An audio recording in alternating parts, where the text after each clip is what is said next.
नमस्कार। आइए हम लोग प्रेमचंद की एक मशहूर कहानी पंच परमेश्वर सुनते हैं।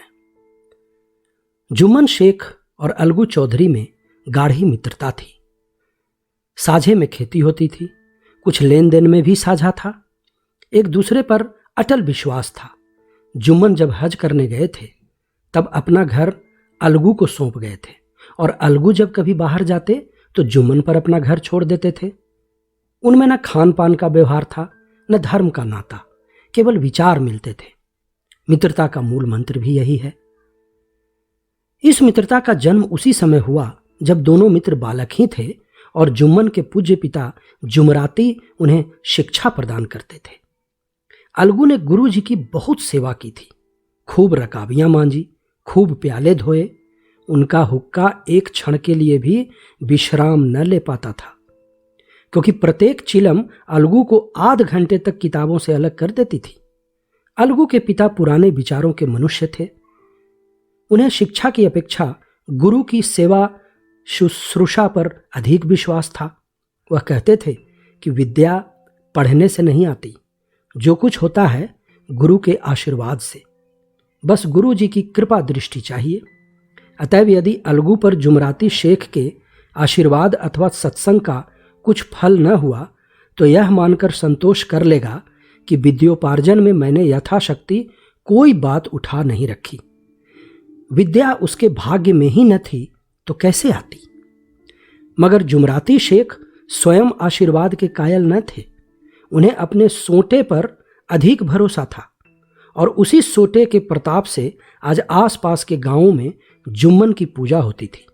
उनके लिखे हुए रेहननामे या बैनामे पर कचहरी का मुहरीर भी कलम न उठा सकता था। हल्के का डाकिया, कांस्टेबल और तहसील का चपरासी सब उनकी कृपा की आकांक्षा रखते थे। अतएव अलगू का मान उनके धन के कारण था तो जुम्मन शेख अपनी अनमोल विद्या से ही सबके आदर पात्र बने थे। जुम्मन शेख की एक बूढ़ी खाला थी। उसके पास कुछ थोड़ी सी मिल्कियत थी, परंतु उसके निकट संबंधियों में कोई न था। जुम्मन ने लंबे चौड़े वादे करके वह मिल्कियत अपने नाम लिखवा ली थी। जब तक दान पत्र की रजिस्ट्री न हुई थी तब तक खाला जान का खूब आदर सत्कार किया गया। उन्हें खूब स्वादिष्ट पदार्थ खिलाए गए। हलवे पुलाव की वर्षा सी की गई, पर रजिस्ट्री की मुहर ने इन खातिरदारियों पर भी मानो मुहर लगा दी। जुम्मन की पत्नी करीमन रोटियों के साथ कड़वी बातों के कुछ तेज तीखे सालन भी देने लगी। जुम्मन शेख भी निठुर हो गए। अब बेचारी खाला जान को प्रायः नित्य ही ऐसी बातें सुननी पड़ती थी। बुढ़िया न जाने कब तक जिएगी। 2-3 बीघे ऊसर क्या दे दिया, मानो मोल ले लिया है। बघारी दाल के बिना रोटियां नहीं उतरती। जितना रुपया इसके पेट में झोंक चुके उतने से तो अब तक गांव मोल ले लेते। कुछ दिन खाला जान ने सुना और सहा, पर जब न सहा गया तब जुम्मन से शिकायत की। जुम्मन ने स्थानीय कर्मचारी गृह स्वामी के प्रबंध में दखल देना उचित न समझा। कुछ दिन तक और यूं ही रोध होकर काम चलता रहा। अंत में एक दिन खाला ने जुम्मन से कहा, बेटा, तुम्हारे साथ मेरा निर्वाह न होगा। तुम मुझे रुपये दे दिया करो, मैं अपना खा पका लूंगी। जुम्मन ने धृष्टता के साथ उत्तर दिया, रुपये क्या यहां फलते हैं? खाला ने नम्रता से कहा, मुझे कुछ रूखा सूखा चाहिए भी कि नहीं? जुम्मन ने गंभीर स्वर से जवाब दिया, तो कोई यह थोड़े ही समझा था कि तुम मौत से लड़कर आई हो। खाला बिगड़ गई। उन्होंने पंचायत करने की धमकी दी। जुम्मन हंसे। जिस तरह कोई शिकारी हिरण को जाल की तरफ जाते देखकर मन ही मन हंसता है। वह बोले, हां, जरूर पंचायत करो, फैसला हो जाए। मुझे भी यह रात दिन की खटखट पसंद नहीं। पंचायत में किसकी जीत होगी इस विषय में जुम्मन को कुछ भी संदेह न था। आसपास के गांवों में ऐसा कौन था जो उसके अनुग्रहों का ऋणी न हो? ऐसा कौन था जो उसको शत्रु बनाने का साहस कर सके? किसमें इतना बल था जो उसका सामना कर सके? आसमान के फरिश्ते तो पंचायत करने आवेंगे ही नहीं। इसके बाद कई दिन तक बूढ़ी खाला हाथ में एक लकड़ी लिए आसपास के गांवों में दौड़ती रही।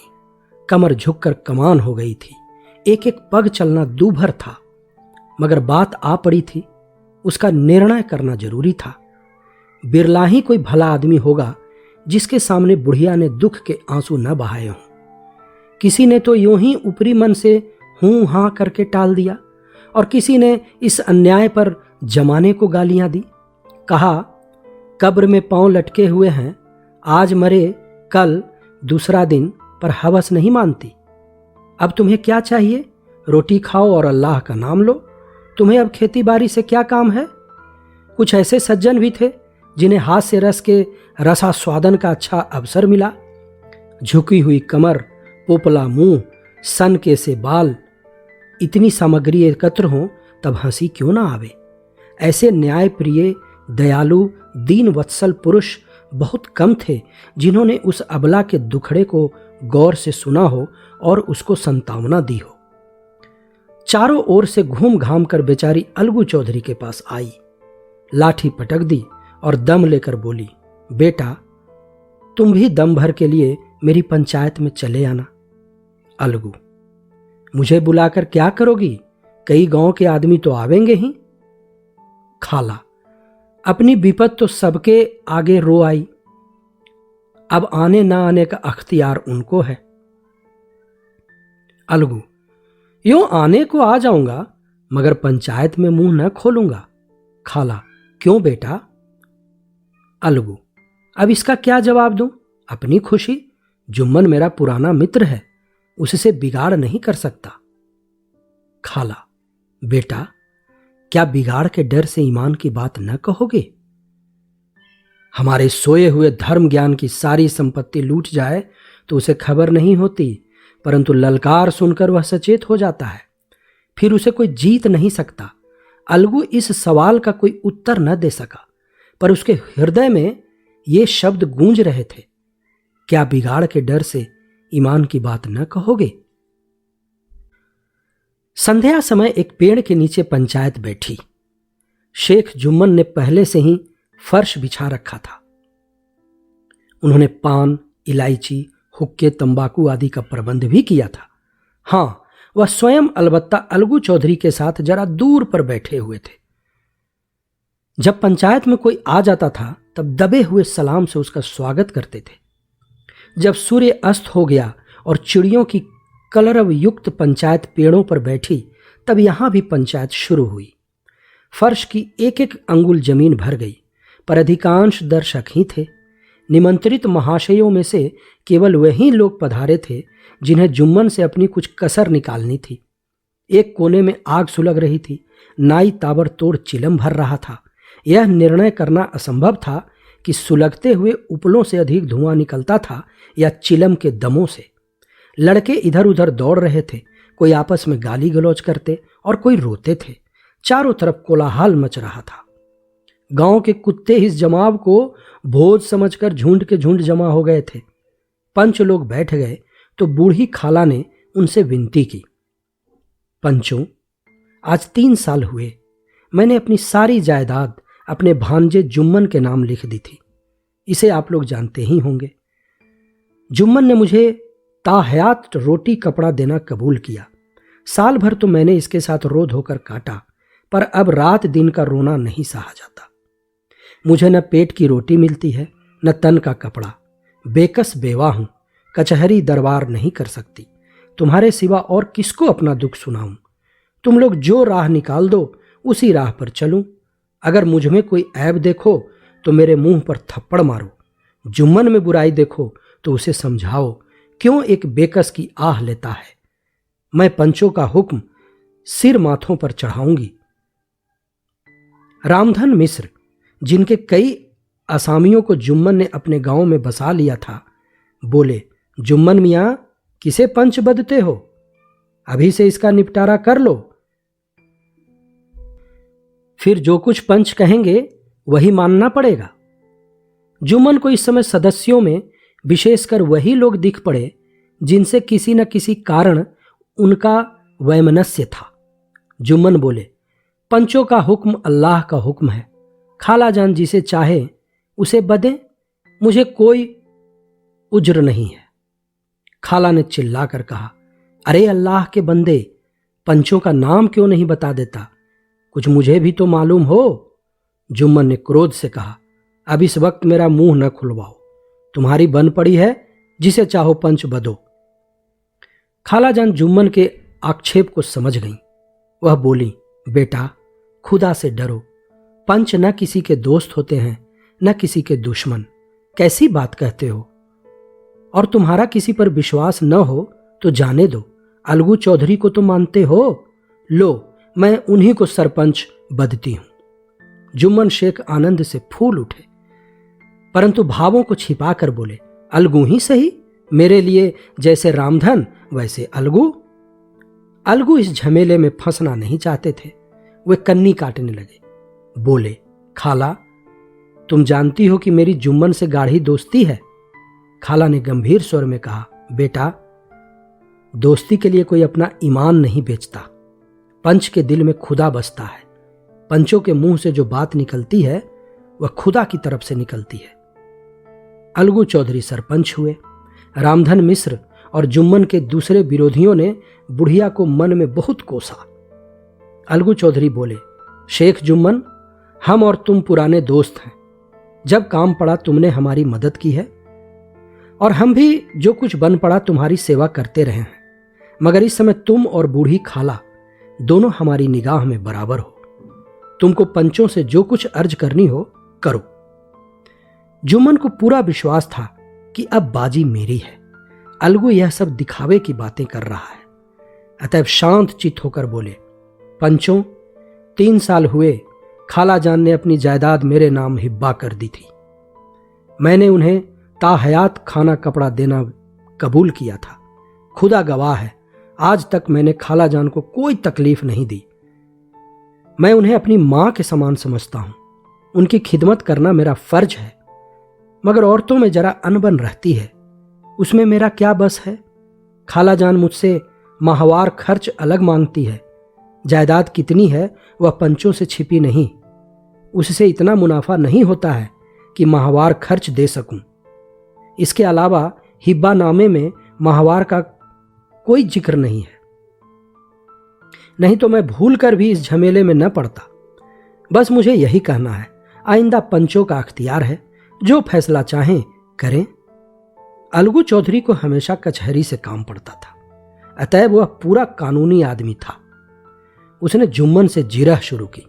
एक एक प्रश्न जुम्मन के हृदय पर हथौड़े की चोट की तरह पड़ता था।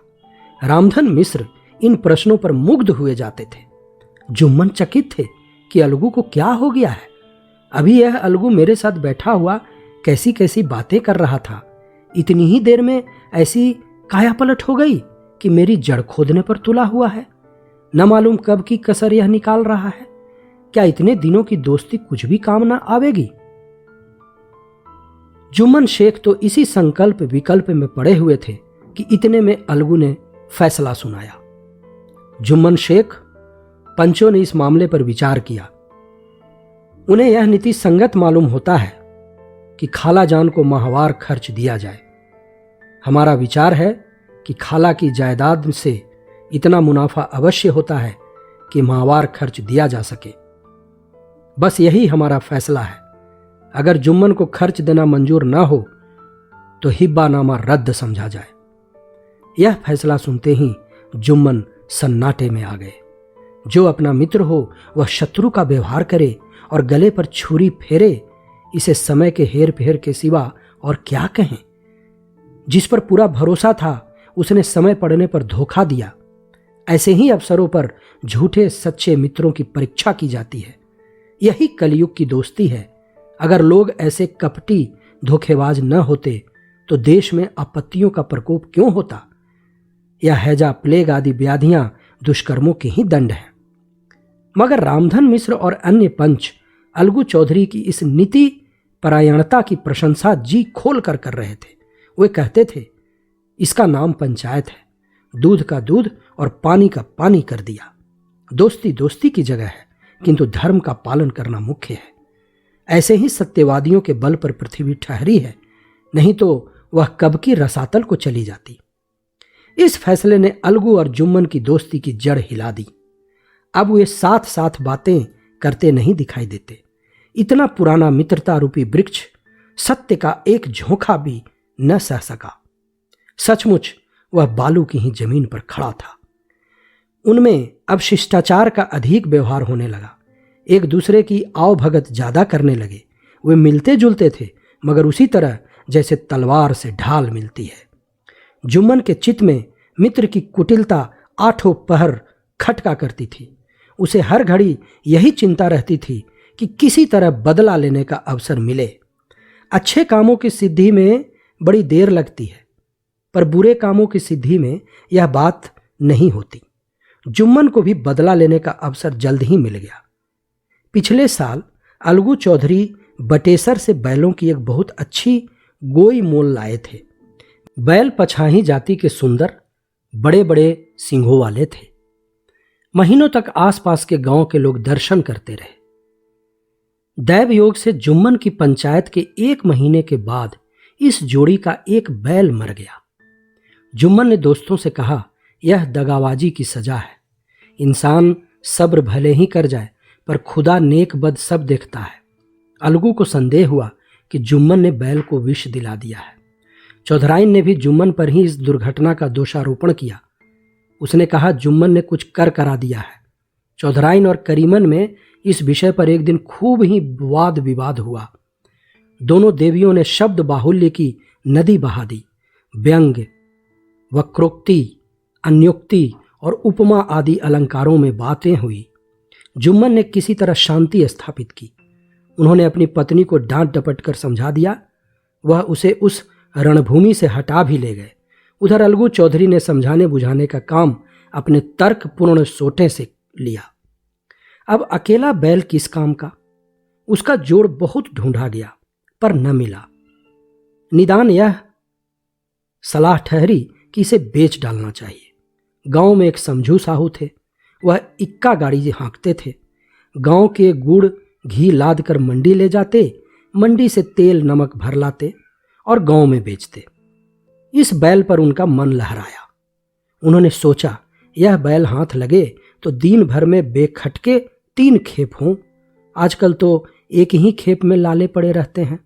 बैल देखा, गाड़ी में दौड़ाया, बाल भौरी की पहचान कराई, मोल तोल किया और उसे लाकर द्वार पर बांध ही दिया। 1 महीने में दाम चुकाने का वादा ठहरा। चौधरी को भी गरज थी ही, घाटे की परवाह न की। समझू साहू ने नया बैल पाया तो लगे उसे रगेदने। वह दिन में 3-3, 4-4 खेपे करने लगे। न चारे की फिक्र थी न पानी की, बस खेपों से काम था। मंडी ले गए, वहां कुछ सूखा भूसा सामने डाल दिया। बेचारा जानवर अभी दम भी न ले पाया था कि फिर जोत दिया। अलगू चौधरी के घर था तो चैन की बंशी बजती थी। बैलराम छठे छमाहे कभी बहली में जोते जाते थे। खूब उछलते कूदते और कोसों तक दौड़ते चले जाते थे। वहां बैलराम का रातिब था। साफ पानी, दली हुई अरहर की दाल और भूसे के साथ खली, और यही नहीं, कभी कभी घी का स्वाद भी चखने को मिल जाता था। शाम सवेरे एक आदमी खरहरे करता, पोछता और सहलाता था। कहाँ वह सुख चैन, कहाँ यह 8 पहर की खपत। महीने भर ही में वह पीस सा गया। इक्के का जुआ देखते ही उसका लहू सूख जाता था। एक एक पग चलना दूभर था। हड्डियां निकल आई थी, पर था वह पानीदार, मार की बर्दाश्त न थी। एक दिन चौथी खेप में साहू जी ने दूना बोझ लादा। दिन भर का थका जानवर पैर न उठते थे, पर साहू जी कोड़े फटकारने लगे। बस फिर क्या था, बैल कलेजा तोड़कर चला। कुछ दौड़ा और चाहा कि जरा दम ले लूं, पर साहू जी को जल्द पहुंचने की फिक्र थी। अतएव उन्होंने कई कोड़े बड़ी निर्दयता से फटकारे। बैल ने एक बार फिर जोर लगाया, पर अब की बार शक्ति ने जवाब दे दिया। वह धरती पर गिर पड़ा और ऐसा गिरा कि फिर न उठा। साहू जी ने बहुत पीटा, टांग पकड़कर खींचा, नथनों में लकड़ी ठूंस दी, पर कहीं मृतक भी उठ सकता है। तब साहू जी को कुछ शक हुआ। उन्होंने बैल को गौर से देखा, खोलकर अलग किया और सोचने लगे कि गाड़ी कैसे घर पहुंचे। बहुत चीखे चिल्लाए, पर देहात का रास्ता बच्चों की आंख की तरह सांझ होते ही बंद हो जाता है। कोई नजर ना आया, आसपास कोई गांव भी न था। मारे क्रोध के उन्होंने मरे हुए बैल पर और दुर्रे लगाए और कोसने लगे, अभागे, तुझे मरना ही था तो घर पहुंचकर मरता। ससुरा बीच रास्ते में ही मर गया, अब गाड़ी कौन खींचे। इस तरह साहू जी खूब जले भुने। कई बोरे गुड़ और कई पीपे घी उन्होंने बेचे थे। 200-250 रुपये कमर में बंधे थे। इसके सिवा गाड़ी पर कई बोरे नमक के थे, अतएव छोड़कर जा भी न सकते थे। लाचार बेचारे गाड़ी पर ही लेट गए। वहीं रत जग्गा करने की ठान ली। चिलम पी, गाया, फिर हुक्का पिया। इस तरह साहू जी आधी रात तक नींद को बहलाते रहे। अपनी जान में तो वह जागते ही रहे, पर पौ फटते ही जो नींद टूटी और कमर पर हाथ रखा तो थैली गायब। घबरा कर इधर उधर देखा तो कई कनस्तर तेल भी नदारत। अफसोस में बेचारे ने सिर पीट लिया और पछाड़ खाने लगे। प्रातःकाल रोते बिलखते घर पहुंचे। सहुआइन ने जब यह बुरी सुनावनी सुनी तब पहले तो रोई, फिर अलगू चौधरी को गालियां देने लगी। निगोड़े ने ऐसा कुलक्षणी बैल दिया कि जन भर की कमाई लूट गई। इस घटना को हुए कई महीने बीत गए। अलगू जब अपने बैल के दाम मांगते तब साहू और सहुआइन दोनों ही झल्लाए हुए कुत्ते की तरह चढ़ बैठते और अंड बंड बकने लगते। वाह, यहां तो सारे जन्म की कमाई लूट गई, सत्यानाश हो गया, इन्हें दामों की पड़ी है। मुर्दा बैल दिया था, उस पर दाम मांगने चले हैं। आंखों में धूल झोंक दी। सत्यानाशी बैल गले बांध दिया, हमें नीरा पोंगा ही समझ लिया है। हम भी बनिए के बच्चे हैं, ऐसे बुद्धू कहीं और होंगे। पहले जाकर किसी गड्ढे में मुंह धो आओ, तब दाम लेना। न जी मानता हो तो हमारा बैल खोल ले जाओ, महीना भर के बदले 2 महीना जोत लो, और क्या लोगे। चौधरी के अशुभ चिंतकों की कमी न थी। ऐसे अवसरों पर वे भी एकत्र हो जाते और साहू जी के बर्राने की पुष्टि करते। परंतु 150 रुपये से इस तरह हाथ धो लेना आसान न था। एक बार वह भी गर्म पड़े। साहू जी बिगड़कर लाठी ढूंढने घर चले आए। अब सहुआइन ने मैदान लिया। प्रश्नोत्तर होते होते हाथापाई की नौबत आ पहुंची। सहुआइन ने घर में घुसकर किवाड़ बंद कर लिए। शोरगुल सुनकर गांव के भले मानस जमा हो गए। उन्होंने दोनों को समझाया। साहू जी को दिलासा देकर घर से निकाला। वह परामर्श देने लगे कि इस तरह से काम न चलेगा। पंचायत कर लो, जो कुछ तय हो जाए उसे स्वीकार कर लो। साहू जी राजी हो गए। अलगू ने भी हामी भर ली। पंचायत की तैयारियां होने लगीं। दोनों पक्षों ने अपने अपने दल बनाने शुरू किए। इसके बाद तीसरे दिन उसी वृक्ष के नीचे पंचायत बैठी।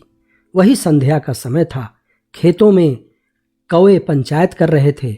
विवादग्रस्त विषय था कि मटर की फलियों पर उनका कोई स्वत्व है या नहीं, और जब तक यह प्रश्न हल न हो जाए तब तक वे रखवाले के पुकार पर अपनी अप्रसन्नता प्रकट करना आवश्यक समझते थे। पेड़ की डालियों पर बैठी शुक मंडली में यह प्रश्न छिड़ा हुआ था कि मनुष्यों को उन्हें बेमुरौवत कहने का क्या अधिकार है, जब उन्हें स्वयं अपने मित्रों से दगा करने में भी संकोच नहीं होता।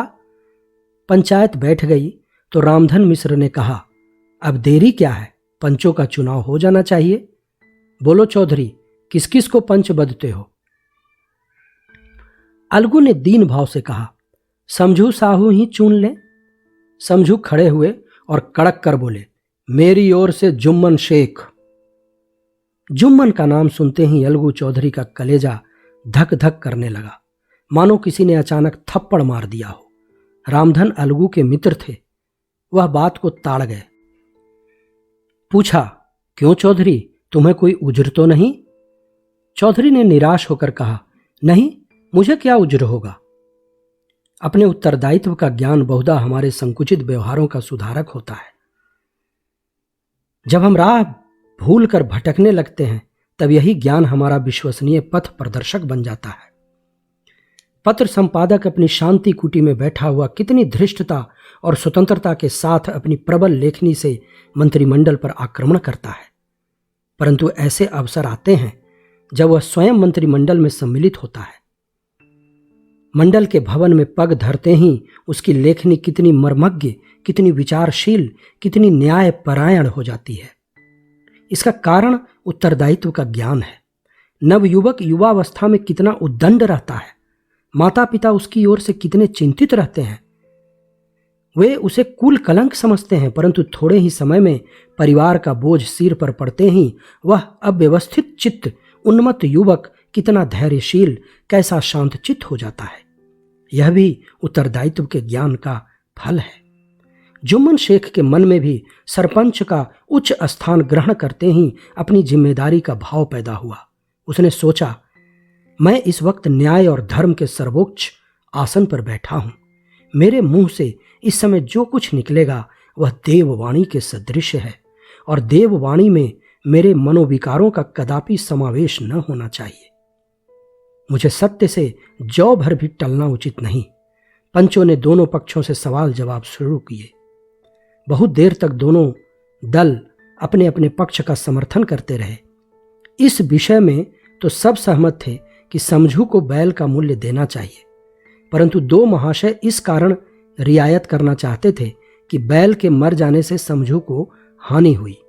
इसके प्रतिकूल दो सभ्य मूल के अतिरिक्त समझू को दंड भी देना चाहते थे, जिससे फिर किसी को पशुओं के साथ ऐसी निर्दयता करने का साहस न हो। अंत में जुम्मन ने फैसला सुनाया, अलगू चौधरी और समझू साहू, पंचों ने तुम्हारे मामले पर अच्छी तरह विचार किया। समझू को उचित है कि बैल का पूरा दाम दे। जिस वक्त उन्होंने बैल लिया उसे कोई बीमारी न थी। अगर उसी समय दाम दे दिए जाते तो आज समझू उसे फेर लेने का आग्रह न करते। बैल की मृत्यु केवल इस कारण हुई कि उससे बड़ा कठिन परिश्रम लिया गया और उसके दाने चारे का कोई अच्छा प्रबंध न किया गया। रामधन मिश्र बोले, समझू ने बैल को जानबूझकर मारा है, अतएव उसे दंड देना चाहिए। जुम्मन बोले, यह दूसरा सवाल है, हमको इससे कोई मतलब नहीं। झगड़ू साहू ने कहा, समझू के साथ कुछ रियायत होनी चाहिए। जुम्मन बोले, यह अलगू चौधरी की इच्छा पर निर्भर है। यह रियायत करें तो उनकी भलमनसी। अलगू चौधरी फूले न समाये, उठ खड़े हुए और जोर से बोले, पंच परमेश्वर की जय।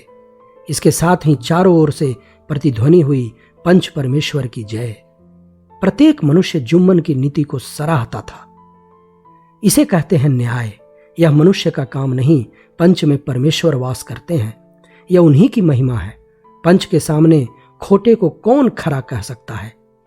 थोड़ी देर बाद जुम्मन अलगू के पास आए और उनके गले लिपटकर बोले, भैया, जब से तुमने मेरी पंचायत की तब से मैं तुम्हारा प्राण घातक शत्रु बन गया था, पर आज मुझे ज्ञात हुआ कि पंच के पद पर बैठकर न कोई किसी का दोस्त होता है न दुश्मन।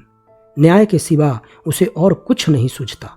आज मुझे विश्वास हो गया कि पंच की जवान से खुदा बोलता है। अलगू रोने लगे। इस पानी से दोनों के दिलों का मैल धुल गया। मित्रता की मुरझाई हुई लता फिर हरी हो गई।